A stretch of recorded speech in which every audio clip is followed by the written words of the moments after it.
Alright, sports fans, today is Dyno Day. I have replaced almost every single component on this damn car. The engine, the transmission, I've replaced the stereo, the starter, the alternator. There's only one component on this entire car that I really haven't replaced yet. That's the fuel pump. Guess what decided to stop working today? So, I can't drive this thing to the dyno yet, so while I'm waiting on that to arrive, why don't you check out my new opening video.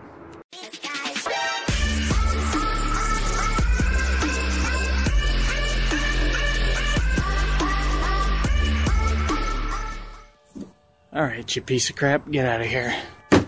New fuel pump is installed. Let's see if it worked.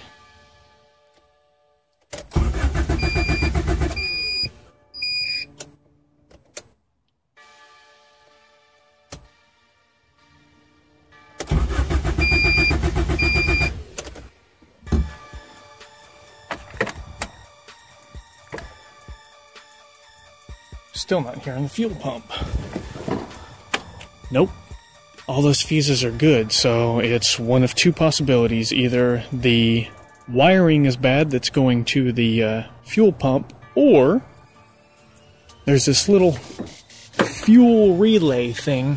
This box right here. I had to replace that when I first bought the car. I'm wondering if maybe it went out again. And fortunately it's from AutoZone, and it's got a lifetime warranty, so I'm going to take it down, replace it, and we'll go from there.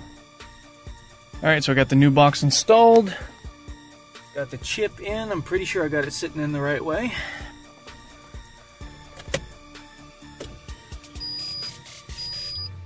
Heard the fuel pump turn on. I heard that little box down there click.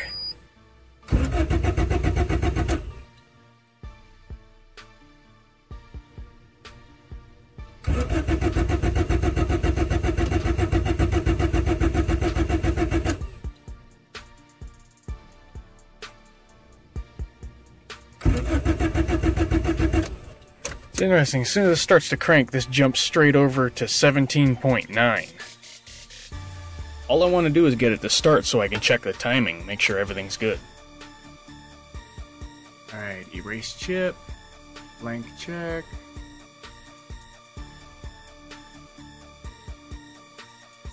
Chip is blank, little file.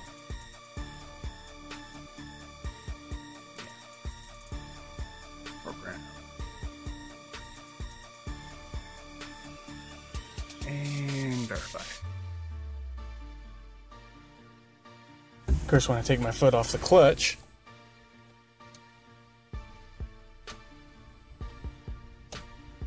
maybe it's not even lean.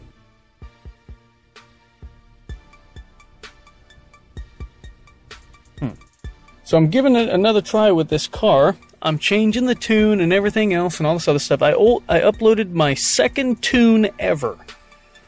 And tried to start it, wouldn't start. So I just went and swapped out my spark plugs with some NGK platinum alloys. And then I came over here and I turned the key, and instantly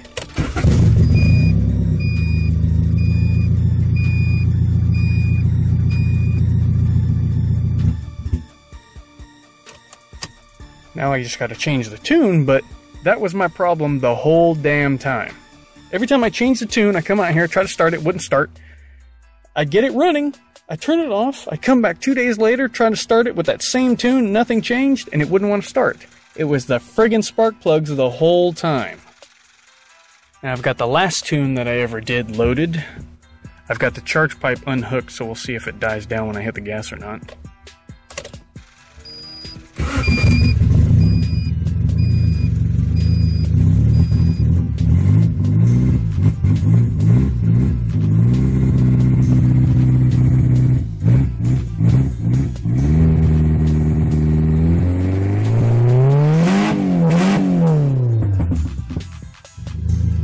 Now that's how it's supposed to work.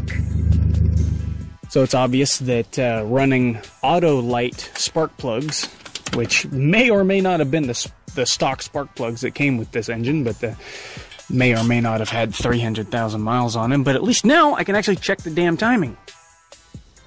Slight change of plans here, guys. I bought a new turbo manifold, so you whiny little cunts can quit bitching about how much you hate it and everything else. I'm using the second turbo from the twin turbo Accord build. I got rid of the first turbo, so now it's a slightly smaller turbo. It's a 0.3 AR, 0.3 trim, whatever you want to call it. A little bit smaller. Yes, that's my breath blown in front of the camera. It's fucking wintertime and it's like 30 degrees right now, so. Anyway, here's the problem with the dyno. Their nearest opening is 2 weeks out. 2 weeks. Now that's unacceptable in the car tuning racing world in general. So, since I got a race coming up in 5 days, now technically 4, I can't afford to be waiting 2 weeks, obviously. So, I'm going to go and instead I'm going to get a street tune. I wanted to get a dyno tune. I wanted to bring them damn horsepower numbers and everything else. I know how you kids like to hear horsepower numbers. Don't matter to us old dogs, but apparently you kids like that shit, and I was going to do that. I got $600 in my pocket. I was going to shell all that out to make you guys happy. So, anyway, that just didn't work out. I will instead get the guy to do the street tune, and we'll see how that all works out. And I'll try to record as much of it as I can. Obviously, with somebody else being involved, you got to get their permission in order to record and everything else, but I'll see if he's cool with it. We won't see what numbers he's pushing on the keyboard and all that kind of stuff. You know, I hate videos that don't show you what's going on like that, but this is just a street tune to get it ready. The primary focus now is racing in a few days. So that's what I'm going to be doing. Got to finish up. I got to rewire, put all the wires back in, and hook the oil lines back up, and I have to make a new exhaust side over there, and the new little exhaust down tube, because it's going straight at my damn radiator now. So obviously I have to make a really sharp bend to come around that sucker now and go down. So that's what I got to focus on now, and a couple of days I'm going to take this thing up north. We'll get it street tuned and go from there. Alright, we are at the tuners.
so I don't know how good a video it got. It looked like the camera was kind of pointed down, but I did have it on wide angle, so. Hope you guys enjoyed that video. Now it's time to go racing. I can't tell you how many PSI it's running, because I got to keep some secrets. Can't tell you what my rev limit's set to, what boost cut, all that stuff. I got to keep some secrets, like I said. You know, I've got, for lack of a better term, let's call them competitors. Yeah, let's call them competitors. I got competitors that watch my YouTube channel, and I don't need them knowing what I'm doing and what I'm capable of. But the tune is great. I'm happy with it. That's all that matters. The engine made more boost than I've ever had a turbo car make before, even with 7-to-1 compression ratio pistons, stock diameter pistons. The only thing that's different is, you know, just minimal stuff inside the engine. Just the Vitara 7-to-1s and the forged connecting rods. That's it. So this thing is going to be doing some serious damage coming this weekend. So I'm trying to get my idle air control valve hooked up here at a local repair shop. It's having idling issues, and I noticed that this plate is supposed to be connected to this little round pin right here. So I got to take this whole thing apart and fit it over that pin. And that's how it's supposed to look. So now it connects to this little plunger thing that goes into this, whatever the hell that is. And with a little bit of a cable adjustment.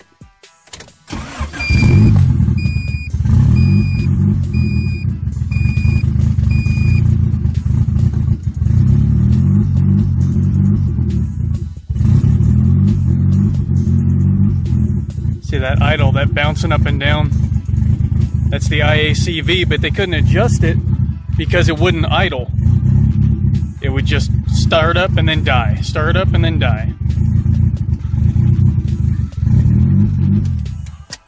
But that's something I'm going to have to get fixed later, because like I said, I got racing tomorrow night, so just a little over 24 hours, and then but they're going to be closed here at this auto shop for the weekend, so I'll have to bring it back Monday to get the IACV fixed. Shouldn't affect my racing. Maybe it will, maybe it won't, but shouldn't. We'll see.